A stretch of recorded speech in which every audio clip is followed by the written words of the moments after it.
Hello and thank you for watching. I'm Jennifer Bowman from Olympia Piano, and this video is part of my 12 Days of Harmonization series. This is video number 3, and we're going to do 3 things in this video. We're going to choose chords that go with the melody. Up on the Housetop is this video's featured melody.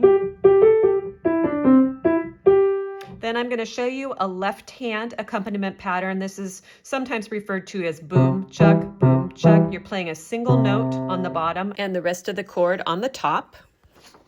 And finally, we're going to go over how to transpose using chord symbols on what's called a lead sheet, which is just the words of the piece.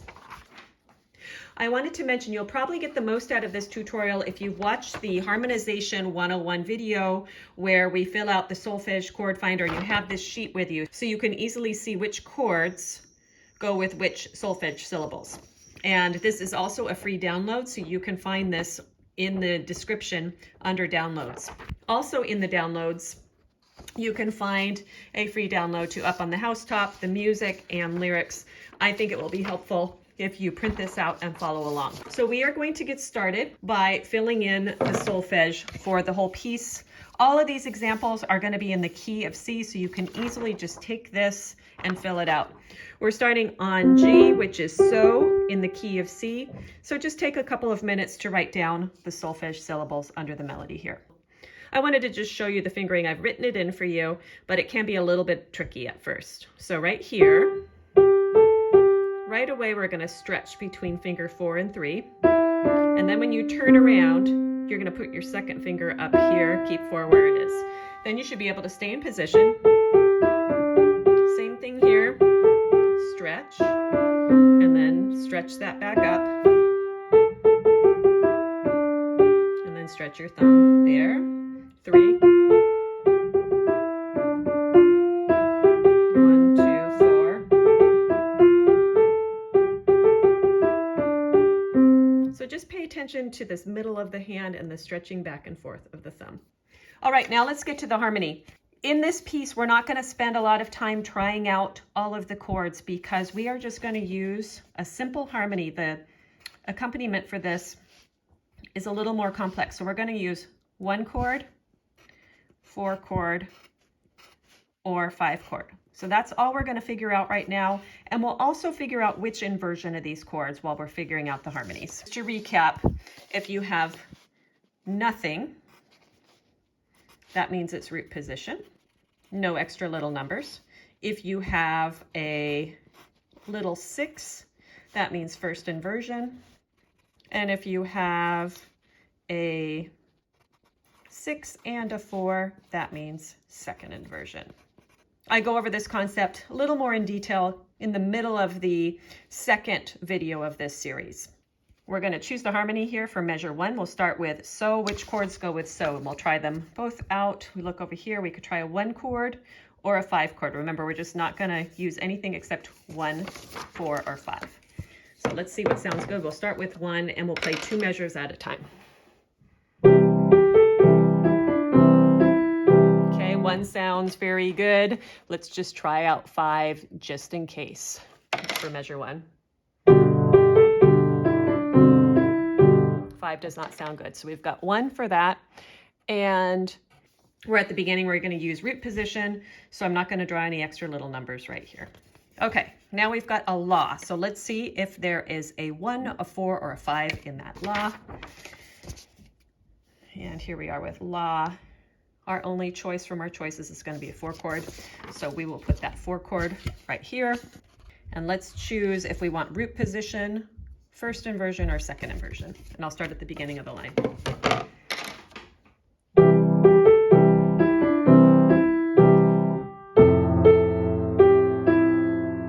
Root position sounds good.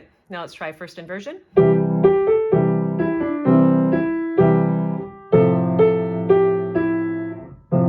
First inversion sounds okay. Let's try second inversion.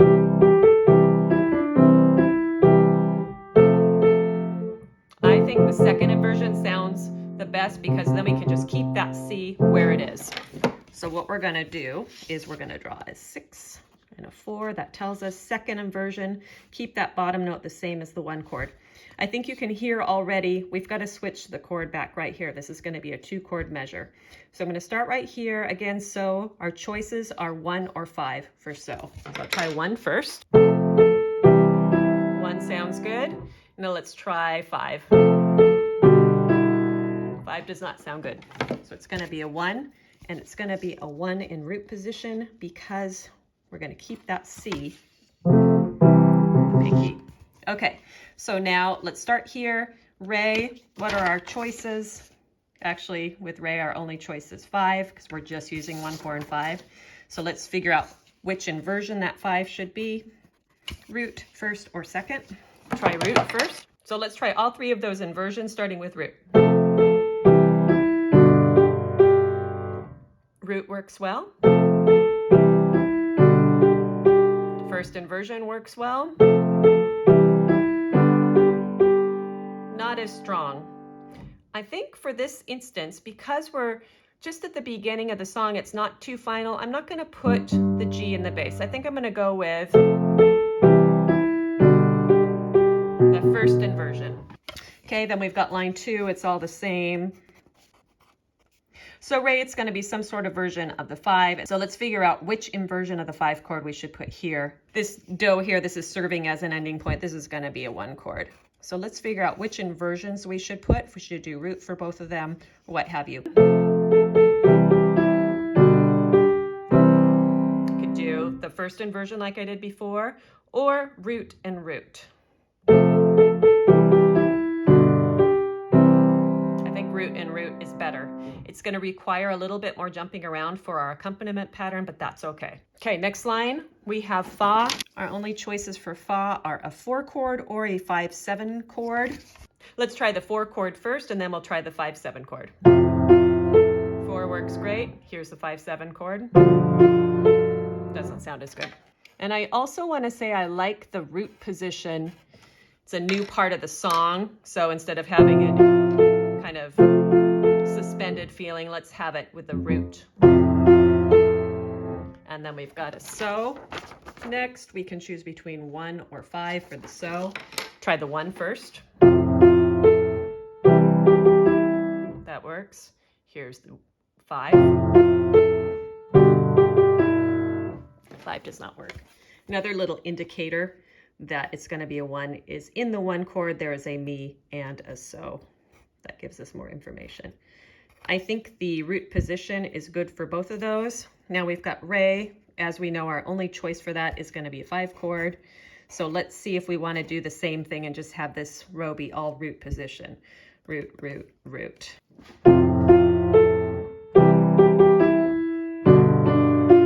I think that sounds good. And then we'll go back to a 1 chord.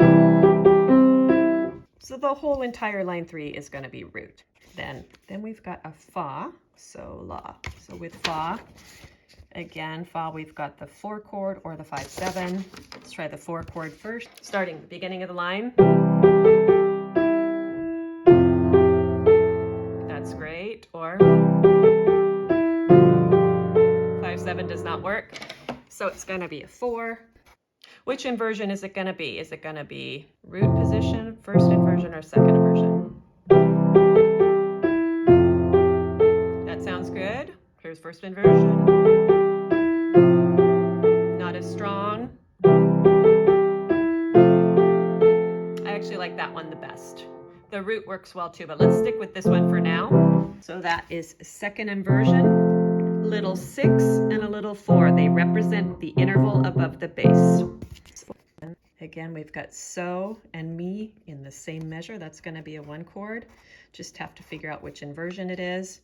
And we have the same as the end of line 2, so 5 and 1. Let's just see what we like in terms of the inversion of the left-hand chords. Let's do root position for all 3 of them. Very strong. Now let's try first inversion for the 5 chord. Also strong. And let's try second inversion for the 5 chord. Not as strong. I think I'm going to go with the root position for all 3. at the end because it's stronger to have 1, 5, 1 in terms of the harmony. We've gotten all of our Roman numerals in representing the 1 chord, C chord, 4 chord, F chord, and the 5 chord. Now I'm going to show you a very popular accompaniment that you can use for lots of pieces. Its popular name is boom chuck. So boom chuck, boom chuck. All we're going to do is alternate between a single note and 2 notes. On beats 1 and 3, you have a single note. On beats 2 and 4, you have 2 notes. So it's going to look like this. Single note, 2 notes, and so forth. So what we have to decide is sometimes if you have a longer note, we have to decide, do we want to have 2 notes there or do we want to just hold it as a chord? I'll show you what I mean. So it could go. I kind of like that right there. The song's just started. It's kind of nice to keep the momentum going. You could also go. Doesn't work as well there, but we could do that at a different place in the piece. So here we're going to alternate back and forth, keep it moving. Here in measure 3, we've just got to switch chords. So whereas in measures 1 and 2, we just went back and forth for the same chord 4 times. Now we're going to have 1 4 chord, F major, second inversion, so the C stays where it is. We're going to do that 1 time, and then we're going to go back to the C chord. And then we were going to do first inversion of that. So that's B on the bottom, and then interval of a 4th on the top. Now let's decide, do we want a chord right here? So I'm going to start measure 3 so you see what I'm talking about. So we have 1 time on the F chord. Or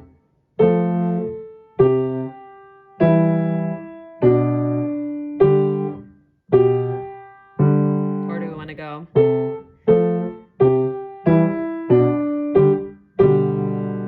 I kind of like that. Just resting and not going back and forth at the end of that line. First inversion is a 3rd on the bottom and then a 4th on the top. Okay, line 2, same as line 1 until the last measure.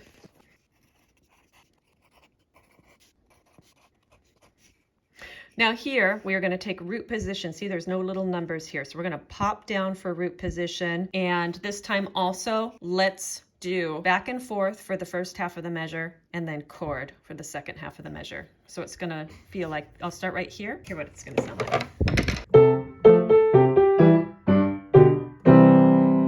So when you move down to the root position G, it's just a 4th lower.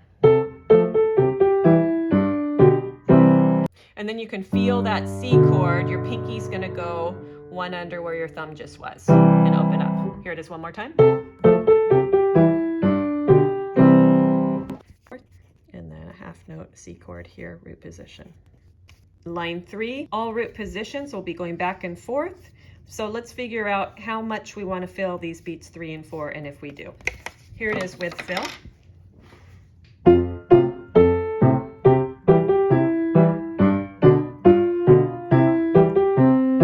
I think that sounds great. Or should we do back and forth chord, back and forth chord? That would be your other option. Here we go.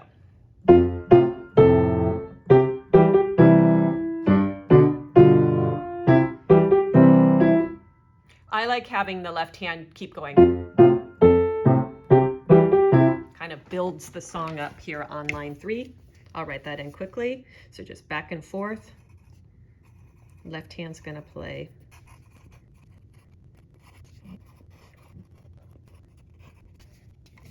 Okay, line 4. First measure is going to be the same as lines 1 and 2. So we have those C chords. Now we're going to that F chord, 4 chord, and second inversion. Let's see, do we want to keep going back and forth or do we want to hold? Do we want to match the right hand? Or back and forth. I think in this case, I'm going to go with the hold because then it makes the song want to keep going. What's going to happen? We're going to finish the song. Back and forth for beats 1 and 2, hold on beat 3. This is just my particular choice. You can do it either way. Our last choice, I just played just block chords for both the 5 chord and the 1. The other alternative would be to go back and forth here and then block that. We want this to be blocked for sure. So I'm just going to draw that as a block. Here's block first. Or back and forth. I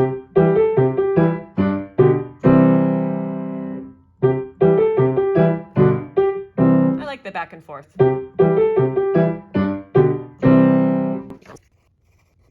Okay, so playing the accompaniment this way, this boom chuck, really gives it an uplifted sound, and your hands really aren't moving around that much. It would be a good idea to practice your 1, 4, 1, 5, 1. So you kind of feel those close positions, and then hopping back between 1 and 5 in whichever key you're going to do this. The only thing I really want to point out is, at first, it might feel a little bit tricky to do the 2/8 notes when you have one thing going on in the left hand. So that's what you're going to want to get used to here, playing 2 notes where we have 1 here. Otherwise, it matches up pretty nice. And then here we hold this while the left hand plays 2 notes. So just know where you're playing exactly together and where you are holding down. Now I'm going to walk you through super slowly, paying attention to the moves and where one hand might be playing 2 notes and the other hand is playing 1 note. We're going to start on finger 4, hands play together. Right hand plays 2 notes. Together, right hand stretches to 3. 2 notes with the right hand. Together, right hand stretch up. Now right hand holds, left hand 2 notes. Now right hand pinky, left hand pinky. When you move up to the 4 chord, you're going to play finger 2 and the thumb's going to scoot up. Like that. Thumb scoots back down, you play finger 3. And now scoot finger 3 down and the pinky down for that chord. And then we're going to play it together. Left hand moves back up, the bottom half of the hand to the C chord. 2 notes here. Stretch to 3, 2 stretches up, right hand holds for left hand 2 chords, same switch as before. Now left hand's going to hop way down to root position G, and then back up to C, and then down to root position F. Right hand holds, left hand plays 2 things. Left hand is going to go pinky where the thumb was, like this. 2 notes. Now right hand holds while the left hand plays. Now big jump down to G. Right hand holds, left hand comes up, next door to where the thumb was. Together, together, here's just like line 1. 2 notes here. Together, together, thumb moves up, play finger 2, thumb moves back down, big jump down here,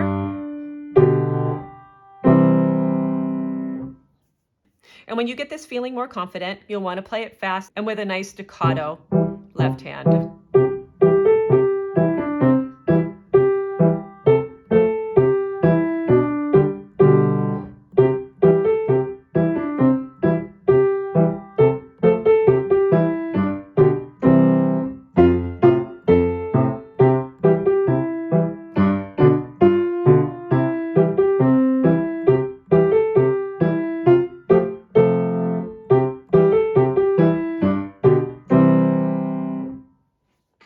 So our final thing we're going to do is transfer these chord symbols over to the lead sheet, and then I'll show you how you can accompany this with a boom chuck.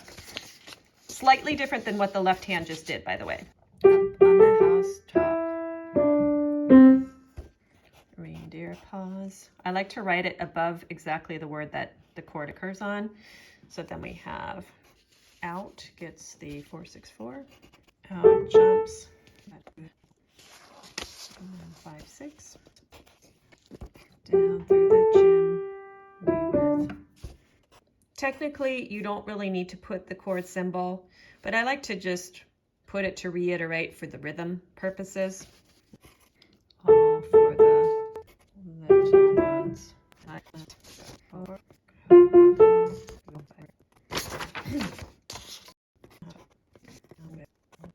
Sometimes it's good Saint Nick right here. Good old. So I'm going to show you a slightly different way than I have in the previous two videos. In the previous two, I've just had you play the same chords with the same inversions. In this one, because we're doing boom chuck, left hand is going to play the roots, and then the right hand will play the chords. So left hand's going to play on money, right hand will play, except maybe when we have holds. The thing that's kind of nice about this is the left hand just has to remember which finger is which chord. So finger 5 for the left hand is going to be the 1 chord. Finger 2 is going to be the 4 chord, and finger 1 is the 5 chord. So that's what the left hand's going to play whenever you see the chord symbols. So we have up on the housetop, reindeer, pause, 4 chord gets finger 2, and so forth. Then the right hand is just going to play the chords in between. So let's do this slowly from the beginning. Left hand just has 3 fingers to worry about. Reindeer, pause, 4 chord, move up, then back, down, 1 chord.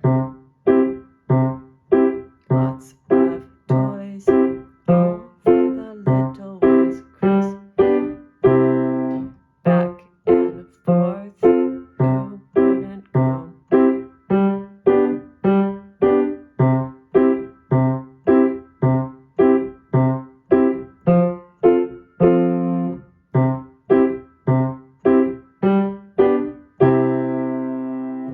The only thing I'm doing different in my right hand when I do this accompaniment between the left and the right is I'm actually, for every 1 chord I'm doing root, for every 4 chord I'm doing second inversion, and every 5 chord I'm doing first inversion. So I'm just going to change that here. Technically though, I would want you to know that this actually means the bass note would be different, which is a little bit different than what we are doing in this video because we're just playing the roots. But just as you're thinking about the right hand, I want you to think about it like that. So that brings us to transposition. Now, when we transpose, we're going to use the notes of a different key. I've been using A for the other videos. I think I'm going to use D for this one. So if we transpose to the key of D, we're going to be using 1 chord is going to be D, 4 chord is going to be G, 5 chord is going to be A, but we're going to just use these close inversions. So we'll have 1 chord, 4 chord, here's 1 again, here's 5, and 1. So let's go through in the key of D now. And then with the left hand, we just have to worry about finger 5, finger 2, finger 1, key of D. And by the way, the melody starts on so. So if you're with a group trying to play this piece, you want to give them their opening pitch. It is so. 1, 2, ready, go. D is 1, 2 more of these. Now finger 2, we move up and back, down. 1, D major, root position. G major, 1 time, D, A, D. G is our 4 chord, D, 1 chord. 5 is A, D is 1. And 4, 1, 5, 1. Thank you for watching this 3rd video in the 12 days of harmonization. I hope that you found it helpful, and I hope you feel you could transfer this to some other pieces.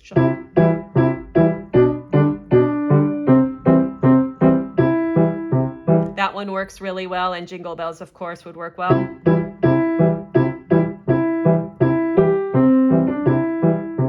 So get familiar with how this feels, how it fits together with the other hand. I hope you subscribe to my channel. We have 9 more videos like this featuring Christmas pieces, but you can use this technique for any melodies you want to harmonize. Thank you for watching, and please write to me in the comments. Let me know if you'd like to see any particular videos, and let me know what you're working on. As always, thank you for watching.